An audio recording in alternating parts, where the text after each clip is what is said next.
You're listening to Heritage Radio Network.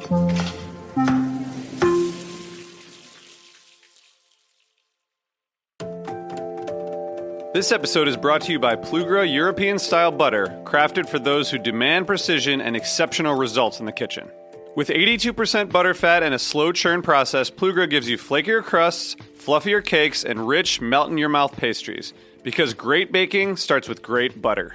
Unlike standard American butters, which have only 80% butter fat, Plugra ensures the ideal moisture and fat balance so your recipes turn out just right every time. That's why professional chefs trust Plugra and home bakers love it.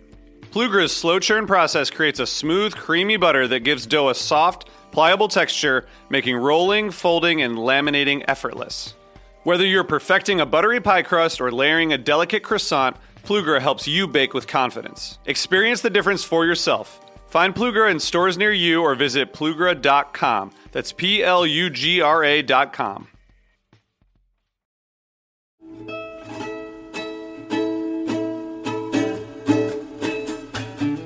Welcome to Pizza Quest. I'm Peter Reinhardt, and I'm here today with Elizabeth Brasch, who's been with the iconic pizza brand Mellow Mushroom for over a decade, evolving from her early days as a brand manager into a visionary marketing executive driven by a passion for innovation and ideating exceptional brand experiences. In addition to conversations surrounding her path to leadership, the ins and outs of personal branding, and empowering other women in the workplace, Elizabeth played a crucial role in Mellow Mushroom's company-wide rebrand, which debuted in November of 23, and we're going to get into that today, including brand storytelling, customer engagement, how to conquer common challenges the restaurants face in the digital marketing space, and the secret sauce to creating a unique customer experience. Today, Elizabeth leads Mellow Mushroom's menu innovation program, ensuring that the menu delights the loyal guests with the bold and premium flavors that Mellow Mushroom is known for. You can tell I didn't write this. This is great, marketing. I'll call it hype, but it sets the stage for our conversation. Because while delivering time-limited offerings, or what we call LTOs, to create buzz and exclusivity, her leadership extends to national brand campaigns, storytelling, digital marketing, media advertising, organic social media, retail merchandising, and branded in-store design, shaping a seamless and engaging customer journey across all touchpoints.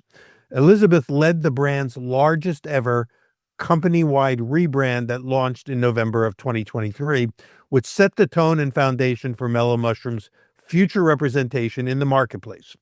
Elizabeth continues to be a driving force behind Mellow Mushroom's commitment to delivering on a higher order of pizza. And that's a trademark phrase, I guess a mission statement, so to speak, and providing not just a meal, but a one-of-a-kind premium pizzadelic experience, quotes, that leaves a lasting imprint on guests and fans alike.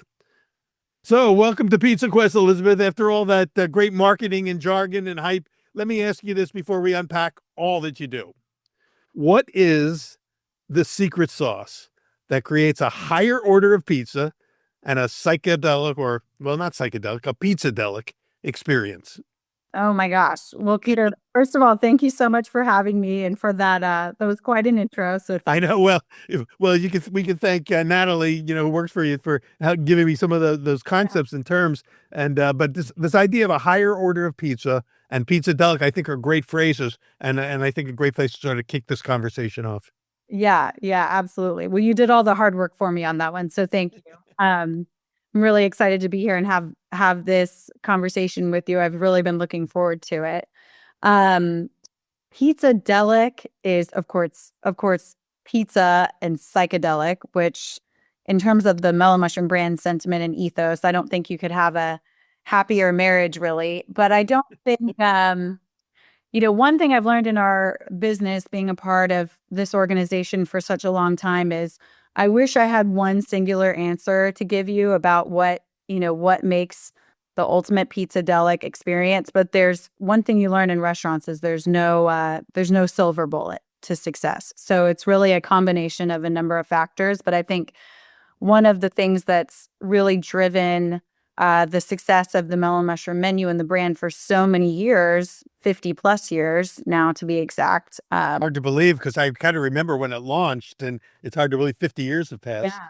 Yeah, it's hard to believe. Like honestly, it's such an honor to be a 50-year-old brand. Most brands don't make it this far, so to speak. So there's a lot of rich history and great aspects of the company that just come, with time, so to speak. But one of the aspects that makes Mellow Mushroom so unique and differentiated is the steadfast commitment to quality. There are very few brands in the marketplace that are both chains and brands that have existed for 50 years that have the quality standard that we still have today. And I think that's one of the things that our guests in particular really know and love about Mellow Mushroom is you can see, taste, feel the quality of the food when you're eating a Mellow Mushroom pizza.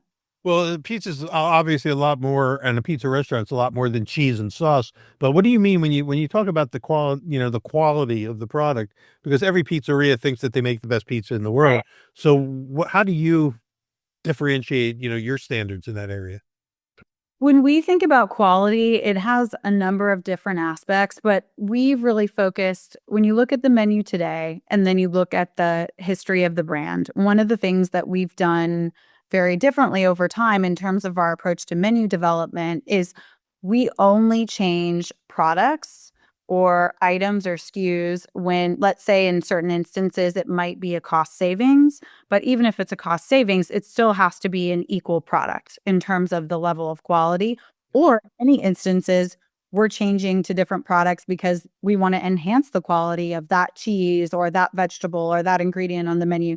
So we are looking for the opportunity to improve the overall quality of the menu. Well, Uh, well, let's just back up a little bit for everybody who don't know. Not some people know who Mellow Mushroom is. Not yeah. everybody's experienced it. I remember the first Mellow Mushroom that I saw was in Asheville, North Carolina, which is a great spot for a Mellow Mushroom because it has that sort of, that Yeah. connection to that 50-year-old hippie era and all that. And but where did Mellow Mushroom grow out of? Wasn't it out of like the University of Georgia or someplace like that? Yes. So we were founded in Atlanta by three friends or college students back in 1974. So there were three original founders that were part of the business. The first Mellow Mushroom location was located on Spring Street in Atlanta, kind of classic little old looking store that was cobbled together with three guys that, they had a lot of passion for pizza and wanted to be a part of the business, but they didn't have necessarily a lot of funds and resources. So they kind of made it work, if you will, to get the first restaurant opened. But a lot of the decisions around, the design of that restaurant, kind of the vibe, the feel in the first Mellow Mushroom location really lived on throughout the brand and are still present today. We're It still really did have a sort of a psychedelic aura about it, didn't it? That wasn't that part of the branding. Yeah, it was really around the 70s culture of celebration of art, a live and let live mentality, very much about you are what you eat. Again, focusing on serving like real pizza, premium ingredients, great quality food that we're proud to serve and we stand by. But what I mean from a cultural standpoint is one of the things that was special about Mellow Mushroom was we have always been a place as a brand, even from the original store and the original roots, that um, it was a come as you are mentality. So we employed a lot of people that were really part of that hippie culture, valued self-expression, um, people that you could really kind of be yourself, if you will, in the Mellow Mushroom workplace. So we've been a place that a lot of people have said to us over the years, like, hey, I was able to get my first job working in a restaurant and I had piercings and full sleeve tattoos and purple hair, and you guys totally embraced it and the guests embraced it. And it was the first time that I could work in a chain or a restaurant business and really feel comfortable to be myself. So that sort of spirit has been present in the brand for a long time. So that's what, That was very radical back then. These days, it's sort of common, but back then it was unusual for somebody yeah, to be able to work, to be that out of the box. right. To be able to, have like some of those visual aspects and be a server at a restaurant. Exactly. It was not something that was widely accepted. I would say even up to about 10 years ago, that was something that was still pretty unusual. Now things have evolved and changed a little bit more rapidly, but for a long time that was not common. Maybe the world has caught up with the hippie culture. Yeah.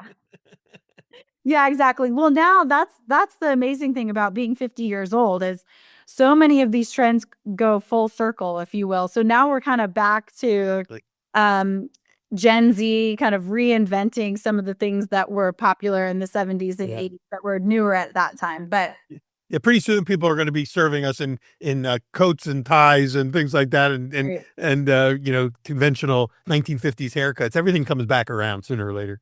Right. Exactly. But the pizzas themselves were kind of unique and different. Can you talk a little bit about what it was about the original Mellow Mushroom pizzas and how much of that is the same and it's changed, but that is different? Because I always think of my Mellow Mushroom experience as having a pizza that's not like anybody else's pizza. It was its own kind of pizza.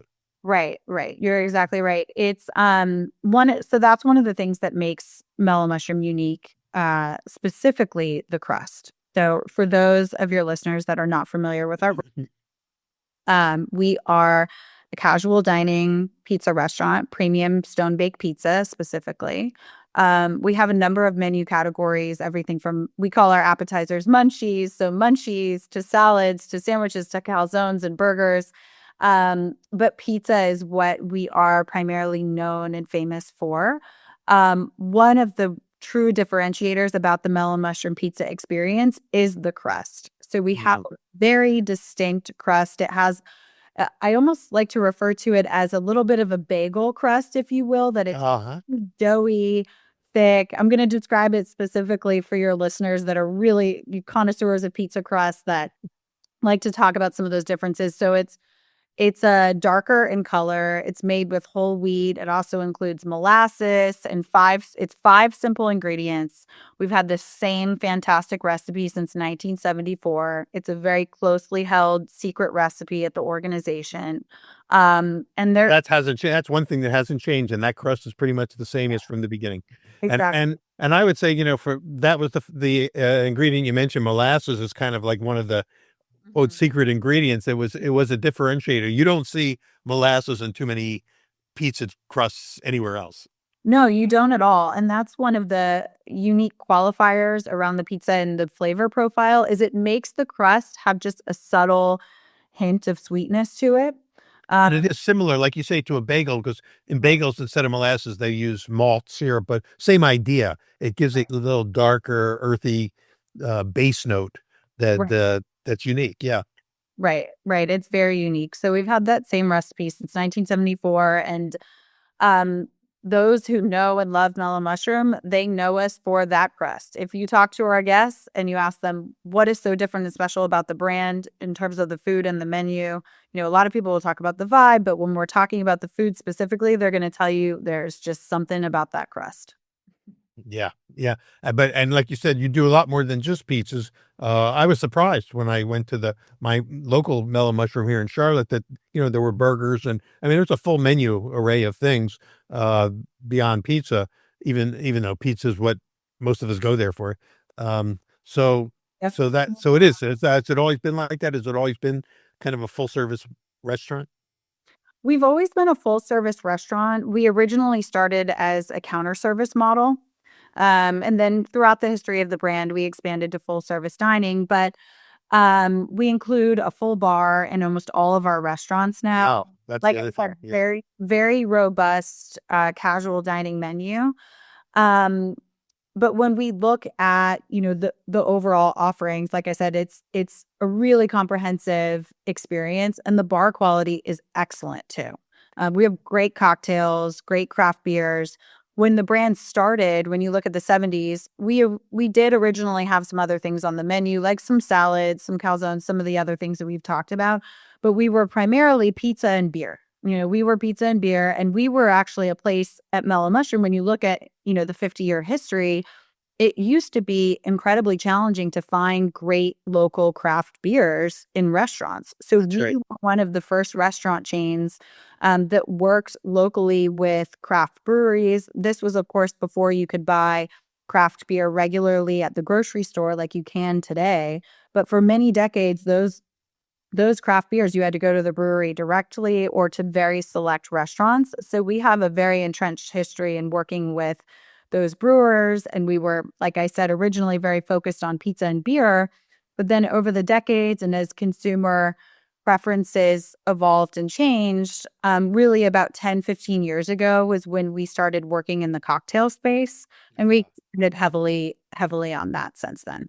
Yeah, and when I again thinking back to the early days, I always thought of Mellow Mushroom as being maybe in a few places, hippie cool places like Asheville. We had a couple here in Charlotte, but and of course we're part of that southern regional area where you're based. But I didn't realize that it had grown to include the number of locations. I always thought there were maybe 25 or 30 Mellow Mushrooms around the country. But if I'm understanding correctly, you're like what, over 150 locations? Yeah, we're sitting at a little over 160 today. 160. And everywhere across the, East Coast to West Coast? We're primarily in the Southeast. So we're in 16 different states today. So primarily focused in the Southeast, but we have stores in Arizona. We have some in Texas. So, we've edged our way west, but we're primarily focused in the Southeast. So in the bio that we were reading from, it mentioned something about, a rebranding that you've been spearheading. What does that mean? And is that part of this? Are you expanding sort of the growth of the company and the brand? And how are you doing that? Mhm.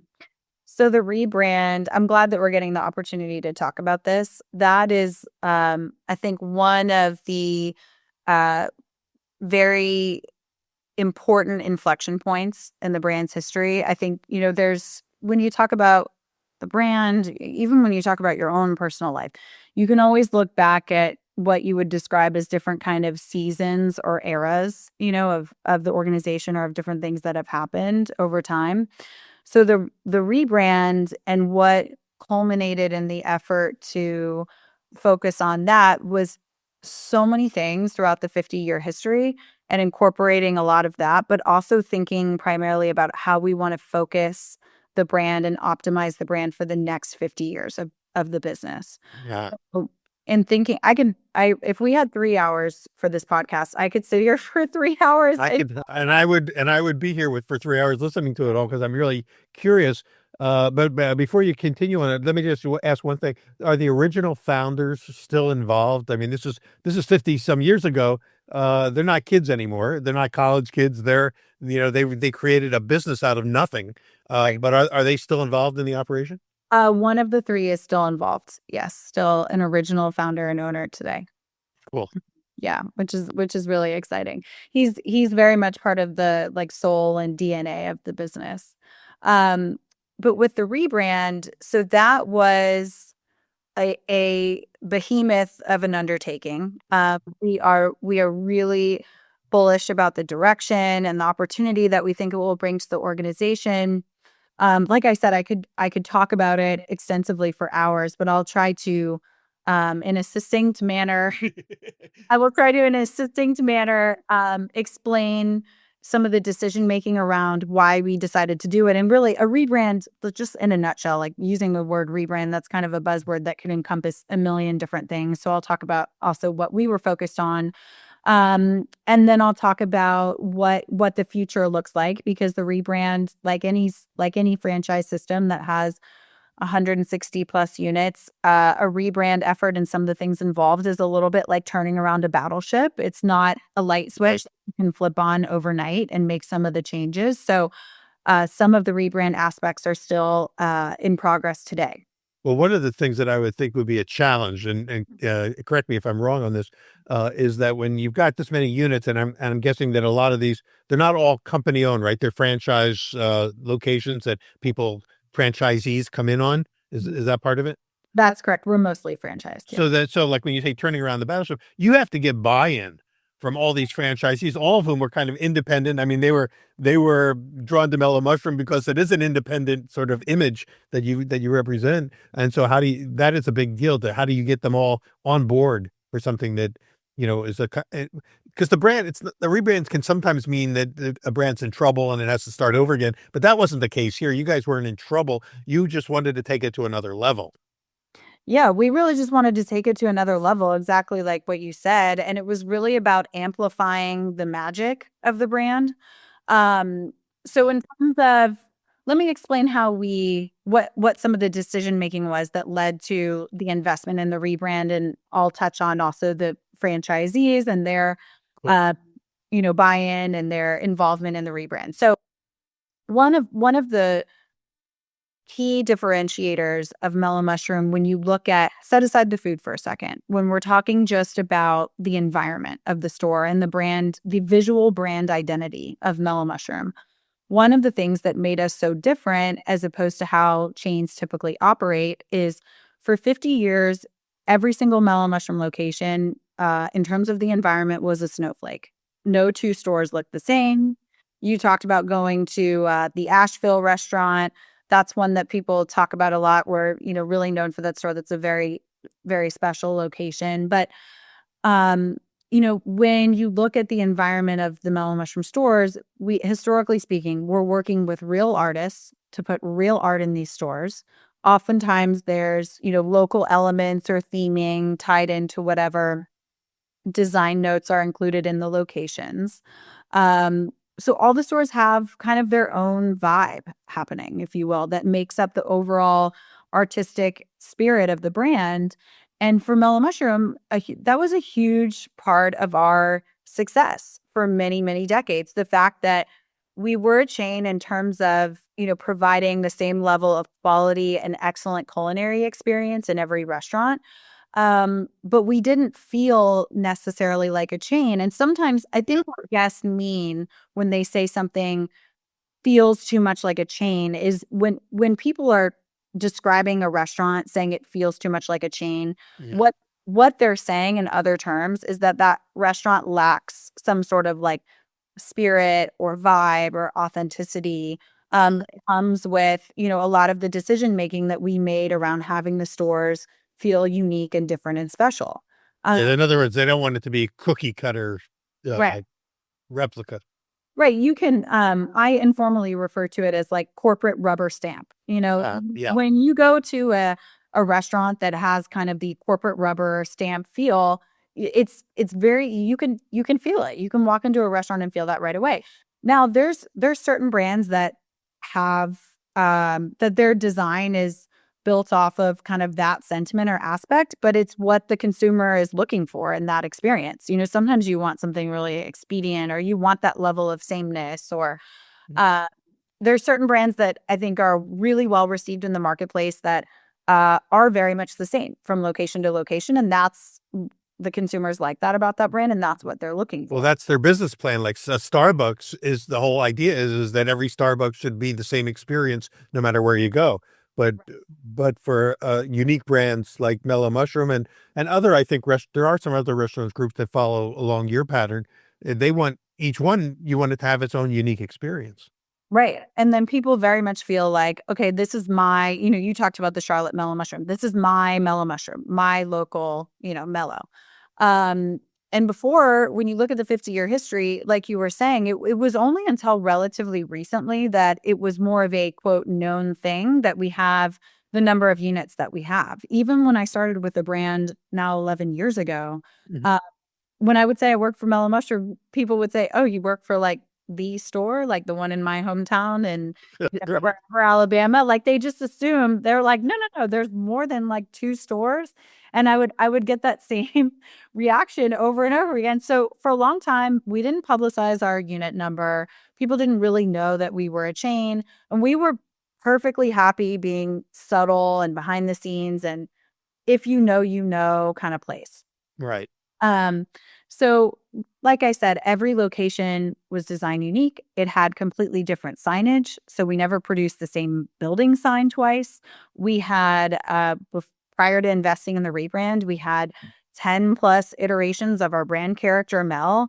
We had 5 to 10 different iterations of our logo that was in use across many different guest touch points, everything from restaurant design to packaging to social media to the website. So we were over indexing in some of these unique areas, and it created a lot of amazing benefits in the brand that helped um, carry a lot of our success through the years. Having this like anti-chain type of feel is very much part of our DNA. Yeah. But And it's so the positives, and then there's also the challenges when every store is such a snowflake. right. So the challenges, now I'll talk about the challenges a little bit. Some of the challenges as things change. So, let's cut to 2020 to COVID, where I think that was the most exponential, rapid change that the restaurant industry had ever seen in such a consolidated period of time. Things became multi-channel, everything pivoted to digital. Your brand needed to run really efficiently and provide a great experience in so many different aspects outside of the four walls. And so branding and consumer recognition of your brand, the playing field just became totally different than what it was previously in the brand's history. So when we started incurring all these changes and we started thinking about, okay, enter Gen Z into the marketplace, enter a lot of the changes that COVID has really augmented in terms of these multiple platforms and different ways that people want to access your brand. One of the challenges that we started realizing that we were having was in certain markets or certain aspects of guest interaction with the brand is we Hmm. had underperforming numbers in terms of brand awareness.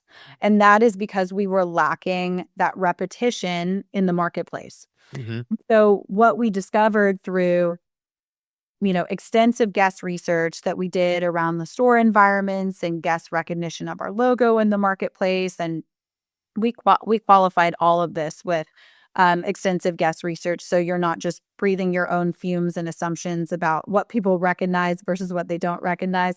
Which, Yeah. believe me, as a marketer who's worked with the brand for a long time, it's easy to assume what you think is right.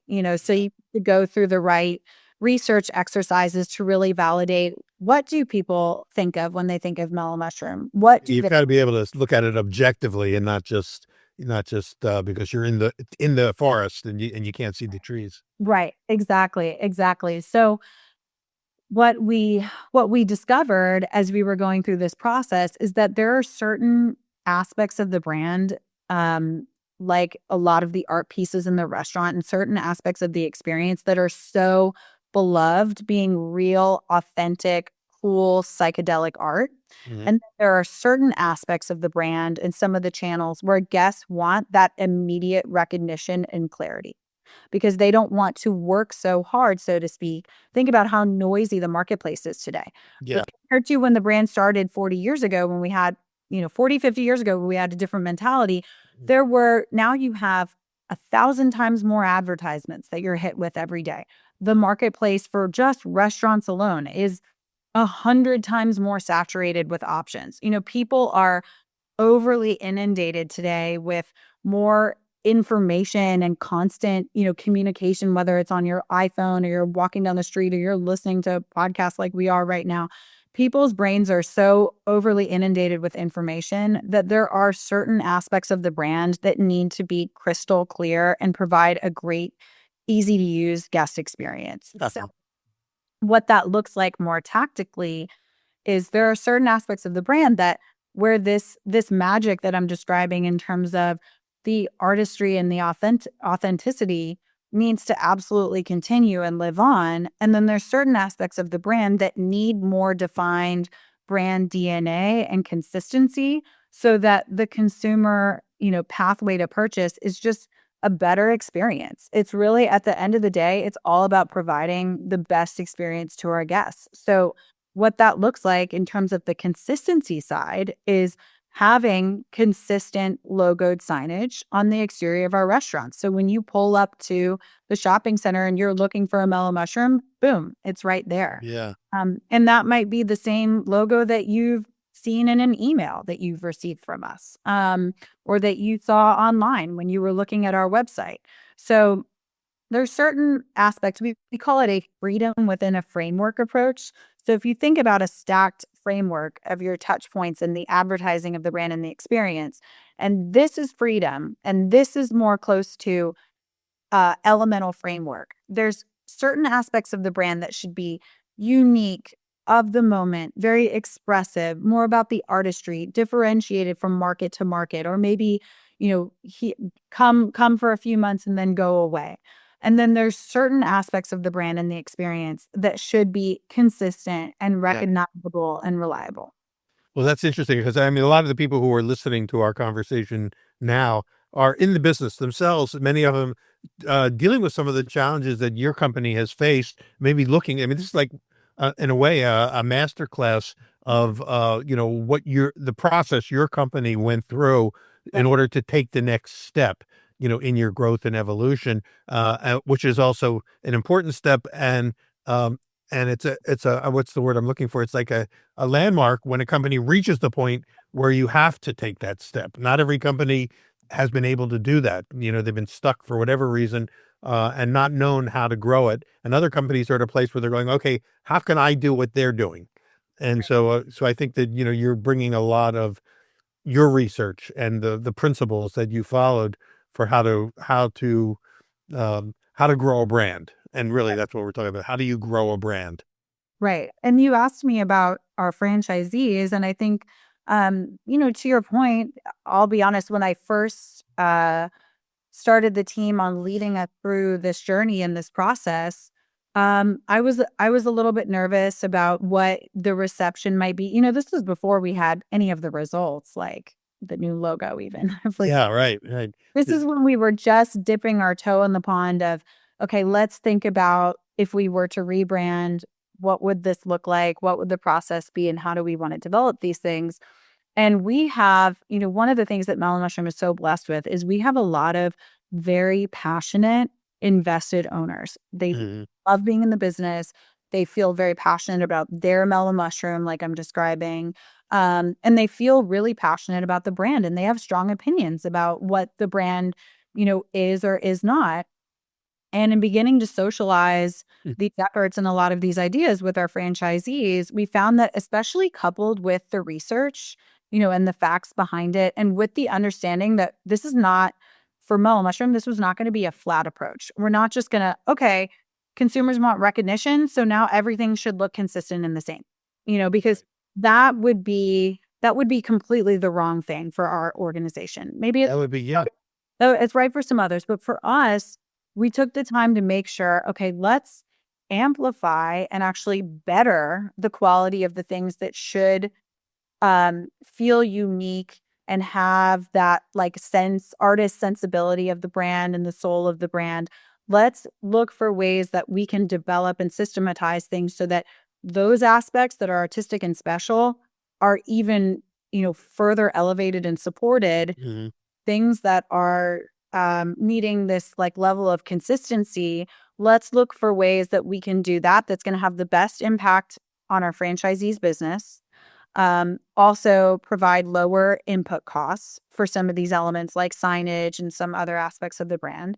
And a rising tide lifts all boats. So they know that some of these things that are going to be consistent. Also, this helps make our advertising more effective, Mhm, mhm. helps make the process of opening a restaurant easier. This does so many things that betters the investment of our franchisees, which are our business partners. So once we were, laid all of this out and we said, okay, we feel confident that this is the right direction for the organization, and we had so many of these conversations with our business partners, people were by and large really enthusiastic about it and on board. I mean, I think the system, it's a fair generalization to say that people were super excited about it. And especially coming out of COVID, COVID, the tide went out and you got to see who had their underpants on and who didn't. And so with COVID, I think ourselves included, and we're not alone in this. Like, I think a lot of people who work in restaurants realized, okay, we need to take a long, hard look in the mirror and be open to modernizing and doing some things differently than we did before, because the industry is changing. Well, let's go back to that COVID issue. Did you have any kind of company-wide strategy to help all of your locations navigate how to survive that 1.5 or so year period where everybody was totally freaked out? Yeah, that was, oh my gosh, that was a crazy time. Yes, I mean, we did really for the beginning of COVID, we were just 100% focused on pivoting all of our efforts to support the thousand different things that people had going on. I mean, I say thousand different things because one of the things I think that was most challenging about COVID, especially for a multi-unit system, is that there were different restrictions in every market that were imposed by local municipalities. So a lot of times it was just making sure that we knew about all these differences that were happening and could provide, if we were providing some type of marketing support, making sure that it's tiered, if you will, so it can service, all of the different things that we have going on with a number of our locations. From a supply chain and safety perspective, I mean, that's one of, I think, the great benefits about being in Mhm. franchise system is you have a whole support team very focused on food safety. And if there were supply chain gaps, like immediately filling those or looking for alternative resources. I mean, if you're an independent restaurateur at that time, you have to do all of these things yourself. So I think, Yeah. our number one job was, okay, there's an issue here. All right, find a solution. Issue here, find a solution. And it really felt like whack-a-mole for a while. Yeah. But we did it. One of the other blessings for us, hindsight's 2020, but in the year leading up to March and April 2020, we had been working on revamping and improving the experience of our online ordering system. So it was just for us very fortunate timing that we had just relaunched that new and improved system when you had to pivot to all off premise and digital orders. Yeah, So that, amazing timing. yeah, that was great timing. I mean, we saw, we're not alone in that we all observed so many brands in the marketplace that really struggled initially when they didn't have strong online channels set up and ready to go to service orders. So that was one of the things that was very beneficial for us, although we didn't plan the timing that way, but it did work out. Well, this podcast, Pizza Quest, was really born out of the pandemic. I mean, we started these conversations. Probably the first 6 months of shows were all about conversations with pizza operators who were talking about how they saved their business by pivoting, mostly to a pickup or delivery, model as opposed to a dining in model. And we saw this sort of common thread and fortunately, I think the pizza sector was maybe the most flexible at being able to make that pivot than any other sector of the restaurant industry because everybody was ready. They had their boxes, and some of them, not all, had the call-in system or even apps and things like that. But uh, it was remarkable. We thought to see how the pizza community uh, figured it out, how they navigated it, and then popped out on the other side when the crisis was abating. Right. Exactly. Yeah, it was Did you lose any stores along the way? I mean, I'm sure people were wondering, did they all make it? I wouldn't know. We did have to close some stores, throughout kind of that multi-year period. Some of it, if in certain cases, it was a store that maybe wasn't, doing excellent before COVID and then enter in some of the challenges of COVID. And unfortunately, the location had to close. But I would say by and large, we did pretty well comparatively during that time, but there were some closures. Well, one of the challenges that comes up with any company that's growing, especially, and right now we're seeing in the pizza sector, the independent community, a lot of the independents who have been successful are beginning to do multi-unit locations themselves. So they're dealing with this new challenge, the same challenge that your company faced, 45, 50 years ago. How to get operators in place, trained and up to speed to the standards of whatever and most of them are kind of falling into what we call the slice house model. Slice houses are popping out like rabbits. And so my question always is number one, how do you find qualified operators who can really do it? And how does a company like yours vet the people that say, I want a franchise, I want a Mellow Mushroom franchise. How do I get on board with you guys? What process do you put them through, and how do you train them to do the Mellow Mushroom thing? The Mellow Mushroom thing. The pizzadelic experience. Yeah, the pizzadelic experience, exactly right. Well, historically, as a brand, we have not advertised for franchises. So when you look at much of our history, it was a lot of people coming to us independently expressing interest. As we think about the future of the company, we are looking at changing that. But when you look back into the history, that's consistently how it's been. Uh-huh. Um, so besides all the kind of basic paperwork, like the person has to financially qualify for a location, and there's a number of steps involved in that. Once someone has passed the initial qualifiers around some of those elements, um, we typically look for a couple things, but it depends on the experience that the person is coming to us with. If it's someone coming that's been in the restaurant business their whole life or a lot of their life, or maybe they're already a franchisee and they own other concepts and they're looking to expand their portfolio, then you're having a different conversation because it's an experienced operator.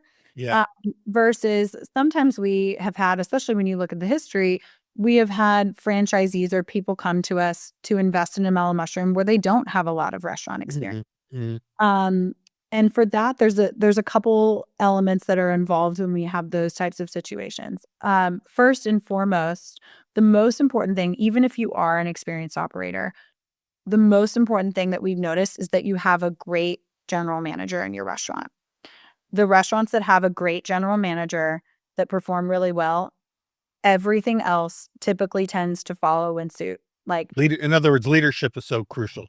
yeah, leadership and that general manager position is the most important position in the restaurant. So, if you're going to be an owner, but not necessarily an operator, it's really important that you work with the team to find the right person that's going to run that investment for you. So the restaurants that we get really focused on when we're building new restaurants on making sure that that restaurant that has a excellent GM who's been put in position. And do you have a training program that you also can put them through that to bring them Yeah. up to speed to the again, bring them into the pizzadelic level, or I think you called it the exceptional brand, give the higher order of pizza. That was the phrase that you came up with. Higher order of pizza, delivering on pizza nirvana. Yeah. How do you train somebody for pizza nirvana? Yeah, exactly. So once that was actually what I was going to say next. So the next critical thing is when you're opening a new restaurant, then once you have your team established, so it's not only the GM, you need a front of house manager, you need a kitchen manager, but once you have your leadership team in place, then from there you'll attend, we call it Shroom U. So Shroom University. Shroom you, yeah. Yes, yes, the official Atlanta-based institution of shroominess. That is where you will go. We run Shroom U with our training team right out of our headquarters, and we host sessions, and there's interim class periods. There's everything from training that is several days to several weeks, depending on the involvement or the types of classes that person would need to attend. But essentially, you're coming to our headquarters building and you're going through a series of different classes and programming, and you're actually meeting with a number of the different team members at the headquarters. Like, for example, I teach a class at Shroom University, so you're going to meet if you're a franchisee or you're going to be in a management position at the restaurant. You're going to meet a lot of us that are going to support you once that restaurant is open, and go to Shroom School. Professor Elizabeth Brasch of Shroom University, and that's where in Atlanta, Georgia. Yes, we're based in Atlanta, so it's at our headquarters here. That's cool. That's cool. So that reminds me of like McDonald's, right? McDonald's has McDonald's University or Hamburger University or something like that. So you do. So I think that's an important thing for people to know, that if they're going to get in on it, and they're going to come in, that they need to go back to school. Yep, they got to go back to school, and owning a restaurant is always harder than you think. So you're going to be you're going to be spending a lot of time there, especially while you're getting things up and running. Well, before we run out of time, Elizabeth, and thank you so much for sharing, all of this. I think this is really useful and helpful for people who are listening who are either thinking about getting into the pizza game or maybe what would love to get connected with Mellow Mushroom or how to apply it to their own situation. So thanks for sharing all of that. But also, like, where do you see it going then? You've been building, well, you help with the rebrand, but now where is the brand going and where do you see it in 5 years from now? So we just opened. We're doing a couple different things in terms of the future that we're really excited about. Um, we have a new format for Mellow Mushroom that we just opened on the Beltline location. Which, if you're not familiar with the Beltline, it's in Atlanta, but it's kind of similar to the vibe of the High Line in New York City. Oh yeah. So we just opened a new location in what's called Grant Park in Atlanta. Mm. There is a fast fine model, if you will. So it's still a Mellow Mushroom, but it has a little bit more of an abbreviated menu. It has Yeah. things on the menu that we're testing that are not available yet in full service Mellow Mushroom. Oh. And it's also a counter service model. So that's one of the other differences too. You come in, you order at digital menu boards, and then you can either sit down or you can take your order to go. Or, like I described, you can order at a kiosk, you can order on third party, you can order online. So there's many different ways to access. Sounds like a mini Mellow. Yes, it's kind of, yeah, that's a good way to put it. It's still very much from a DNA standpoint, it's Mellow Mushroom Pizza Bakers, tried and Yeah. true, but Yeah. it's a little bit of a smaller offering. So that will we still want to expand full service Mellow Mushrooms. That's very much the core of our business. But now we also have this more expedient offering. So we can go into markets that maybe would better support a smaller size location or have maybe more opportunity for off premise, depending on where that location would be available. So it just gives us more variety and flexibility and opportunity in terms of expansion. So when I look at the next 5 years for the organization, we're focused on continuing on with some of the phases for the brand refresh. I mentioned signage. Right now, we're about to engage in updating signage across the system over the next few years. We're focused on menu innovation and continuing to provide awesome new food news and the best guest experience. And we're really going to be focused as well on expansion in terms of our footprint. And this brand is becoming, so much stronger every day and more recognizable. Do you see it popping up in like airport kiosks and places like that where there's high foot traffic but small footprint space? Listen, I think, we're very open. It's a if it's a location or a place in like an airport or other sort of city centers or something where we think that Mellow Mushroom would do really well there, I think we would consider it. We're no sacred cows and we're very open to what the future brings so that we can put the best pizza in the mouths of all Americans.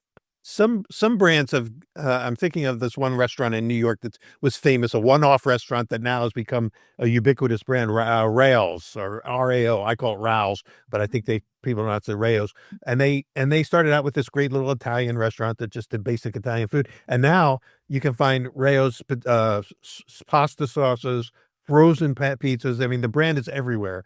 Do you see Mellow Mushroom getting into the frozen sector or the supermarket sector? I think,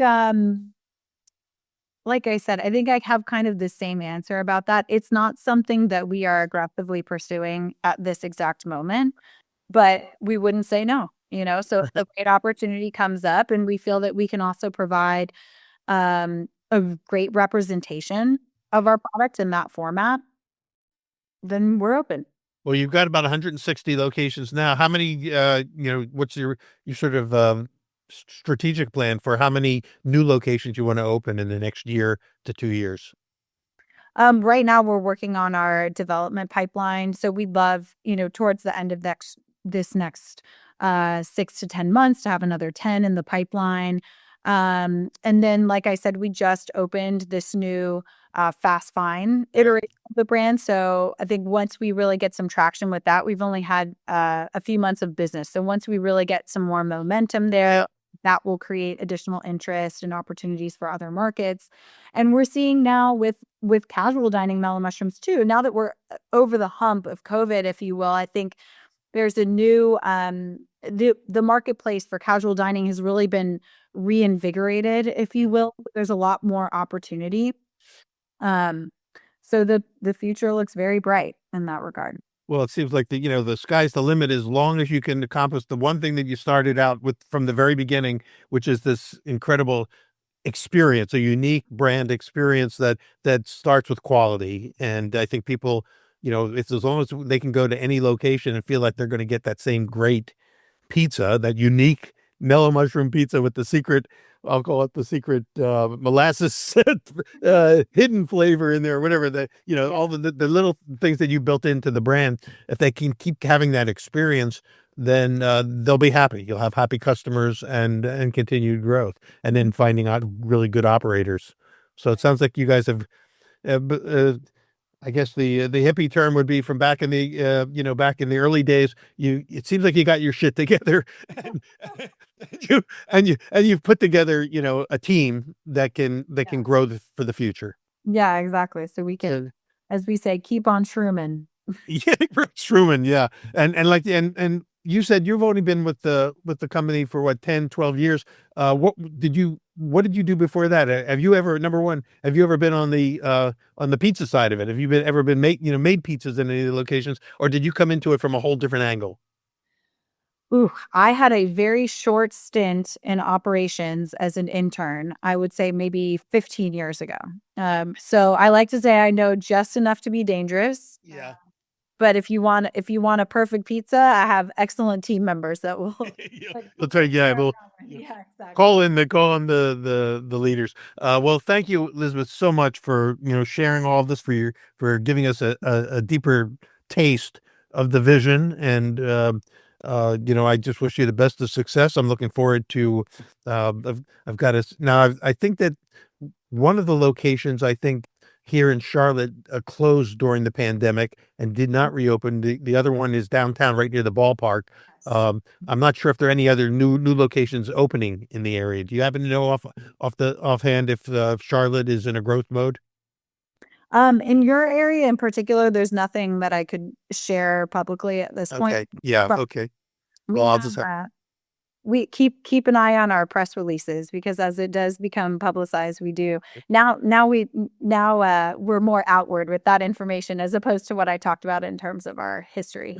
Well, I'll expect to see some little mini shrooms popping up here and there, also as they get that model worked out, because it seems like that's a real opportunity area for growth for you guys. Yeah, exactly. If you're in Atlanta, let me know and I'll take you to the Grant Park location. Definitely. I will definitely give you a call, and I'd love to see the mother house, so to speak. Yeah, absolutely. Thank you so much, Peter. Yeah, thank you, Elizabeth Brasch. Thank you, and good luck with the future growth of Mellow Mushroom. And for all of you who are with us today, joining us on Pizza Quest, thank you for joining us. We'll see you on the next episode. And Elizabeth, I'll see you in Atlanta.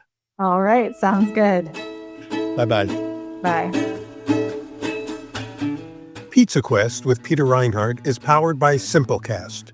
Thanks for listening to Heritage Radio Network, food radio supported by you. Keep in touch at heritageradionetwork.org/subscribe.